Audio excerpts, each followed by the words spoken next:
I am not feeling too great, but I feel great enough. Um, I will be reading from the Zohar, portion Beshalach, chapter 1. And Elisha passed to Shunem. Rabbi Shimon opens by talking about Habakkuk, but then discusses the entire story recounted in two Melachim about Elisha and the Shunamite woman who fed him bread when he passed by and prepared for him a small upper chamber with walls, a bed and table and chair and a lamp. We're told that on the day Elisha came to the Shunamite and promised her she would bear a son, it was Rosh Hashanah when the barren women of the world were remembered.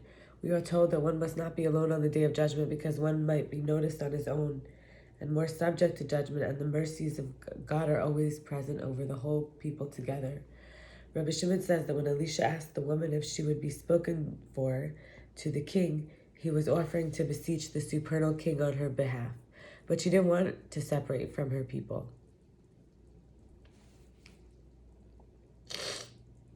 We hear that the reason for the child born to her later died was because he was from the female side, since he was given to her, not her husband.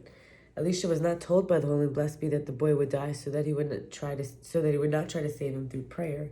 His servant Gehazi was not worthy of the miracle being performed through him, so the Shunamite woman insisted Elisha come with her.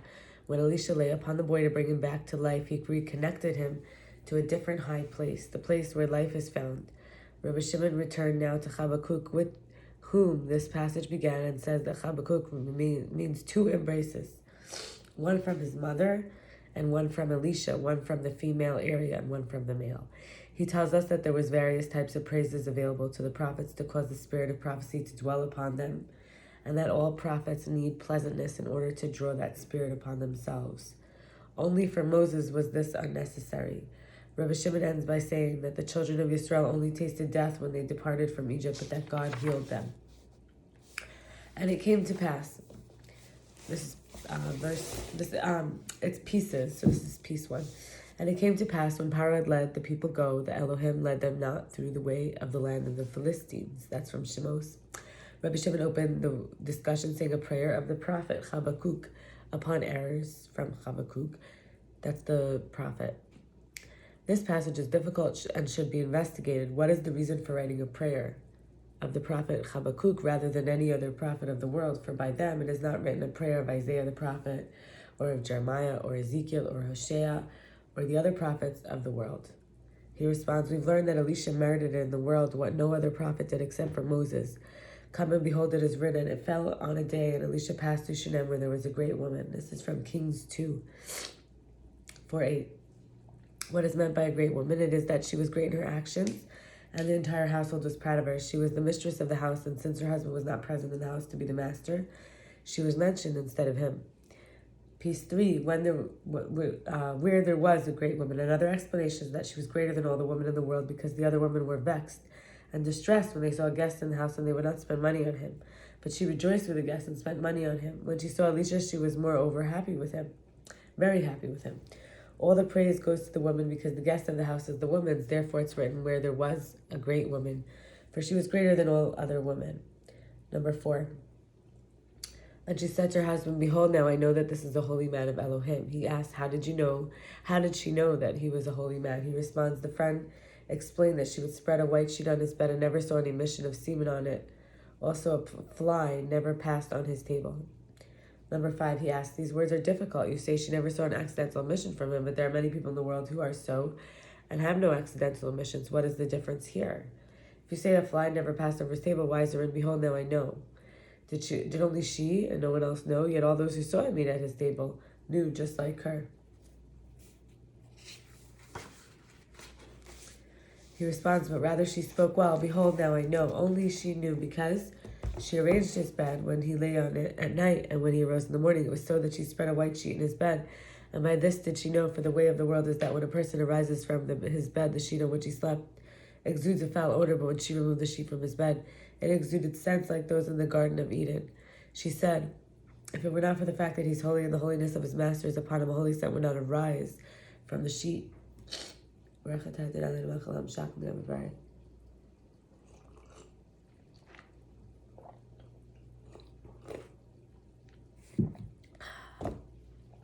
Piece 7.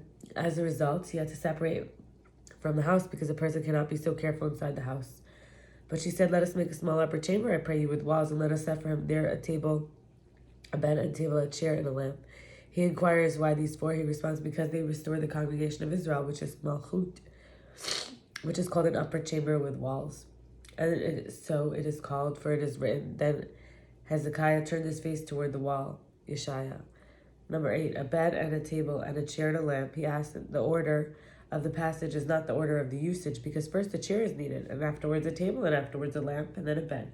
So why did she start with the bed? He responds, because she liked the bed better than everything. And a person places that which he likes first, for she noticed in the bed a higher degree of holiness above everything. Number 9, and it happened one day that he came there.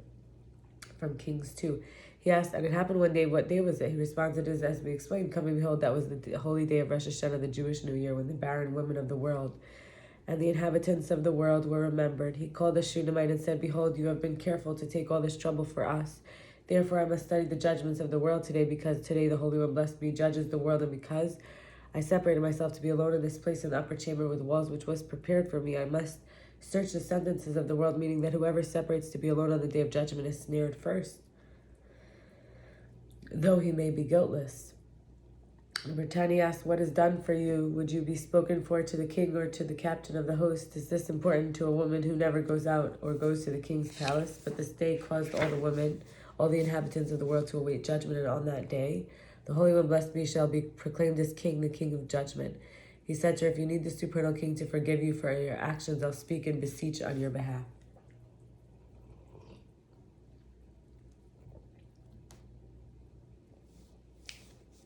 Number 11, and she answered, I dwell among my people. He asked, what does she mean? And he responds, at the time when judgment prevails over the world, a person should not separate himself from the general community and be apart.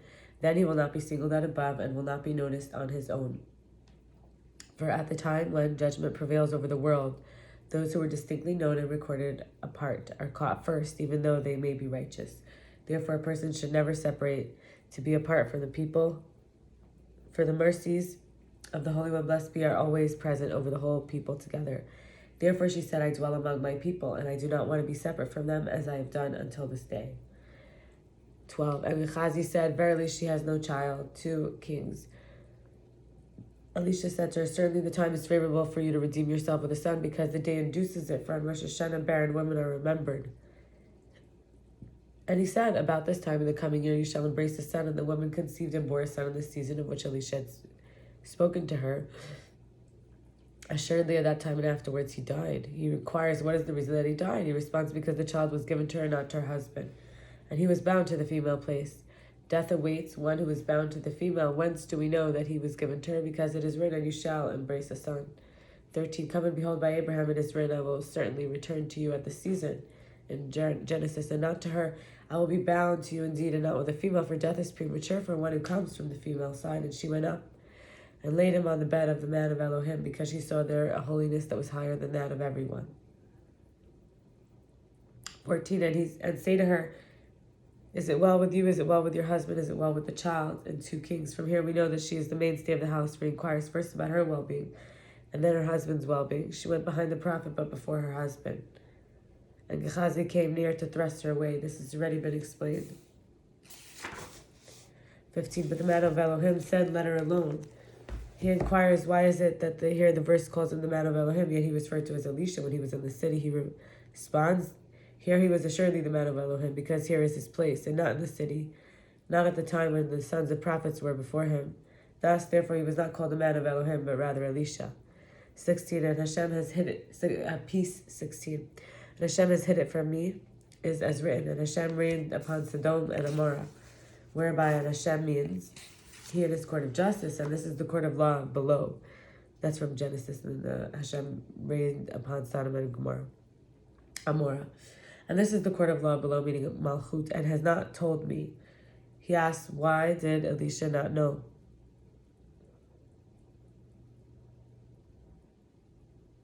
He responds, the Holy One, blessed be, he said, how can I kill this one? If I tell him, he will not let him die, because it is his presence. He will pray for him and not permit him to die.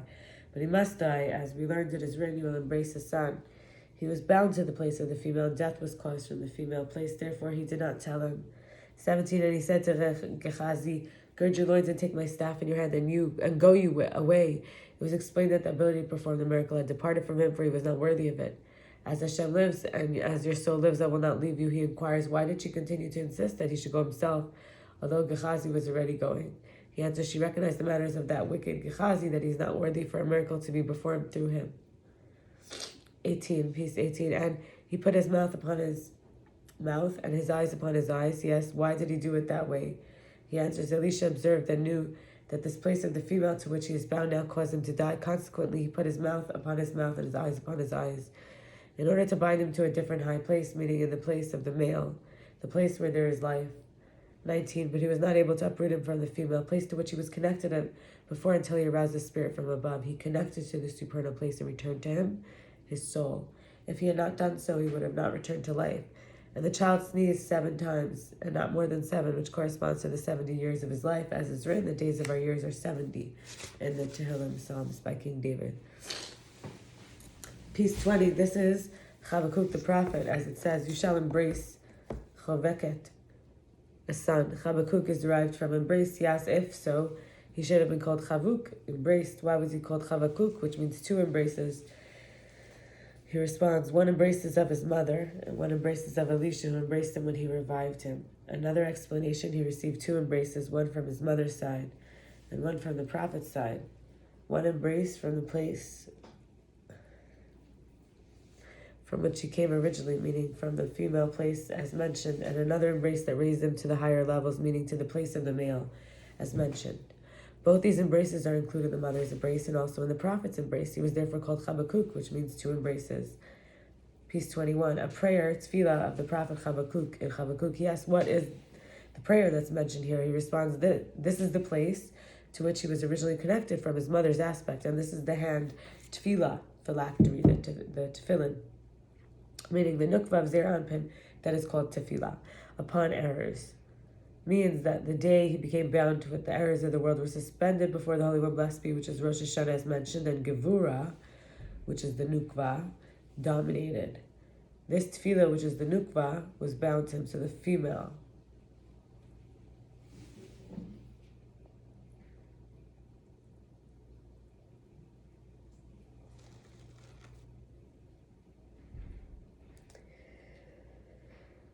Piece 22, another explanation for a prayer of the prophet Habakkuk is that a prayer of the prophet means for Habakkuk, for the 2 embraces which the prophet gave him. Hashem, I heard the report of you and I was afraid. Come and behold, when the spirit of the prophet was awakened over him, that is the male, when he embraces over this place, over the spirit of the female, which is tefillah, prayer, which he had from the embrace of his mother, he approached with fear and trembling, lest the judgments of the nukva, the feminine, should not revisit him. Therefore he said, Hashem, I heard the report on you and I was afraid. This, they said, is like the proverb, one who is bitten by a dog trembles from his bark.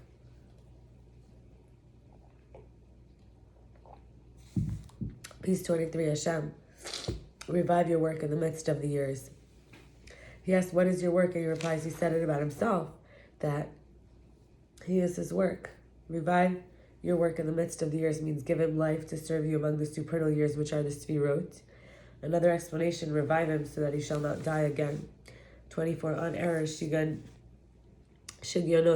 He inquires, what is Shigionot? It should have said Shgiot, and it, as is written, who can discern errors? In Tehillim, Psalms, it says Shgiot. But Shigionot is defined as is written. Shigayon, musical instruments, to David and Tehillim, Psalms. That is a lyric used for praise, for there was various types of praise available to the prophets to cause the spirit of prophecy to dwell upon them, as it is written that you shall meet a band of prophets coming from the high places with a lute and a timbrel. But now bring me a minstrel. This is from, that was from Shmuel, and now but bring me a minstrel, Samuel, that was from, and this one is from Kings 2. All right, Habakkuk needed pleasantness more than all of them to sweeten the place, which is the nukva to which he was previously bound. This was in order to draw the spirit of prophecy upon himself. It is the same for all the other prophets except for Moses, who rose above all the prophets of the world. Happy is his portion. 25, come and behold, when the Israel left Egypt, their spirits were broken and they heard the praises of the angels, but they could not celebrate. When all the legions of the angels and chariots left with the Shekhinah, the indwelling, They all raised their voices in praise and song before the Holy One, blessed be, and the Holy One, blessed be He, aroused the spirits of Yisrael. Then they heard the praises of the angels as their spirits remained within them and did not fly from them. Piece 26. One knows and feels his broken bones and broken spirits only after he leaves his work.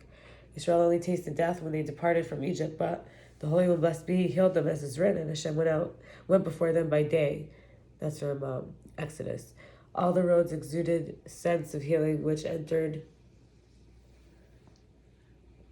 their bodies, and they were healed from the sound of the praises that they heard. They rejoiced and reposed and purified their spirit. 27. Paro and all his people went after Israel to accompany them until they left Egypt.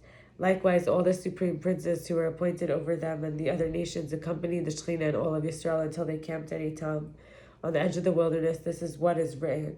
And it came to pass when Paro had let the people go, although that was near. And that was near means because that oath is near, the oath which Abimelech swore to the patriarchs because of the good that the Philistines did for the patriarchs, as is written. But according to the kindness that I have done to you, you shall do to me and to the land in which you have sojourned. That's from Bereshit. Thank you.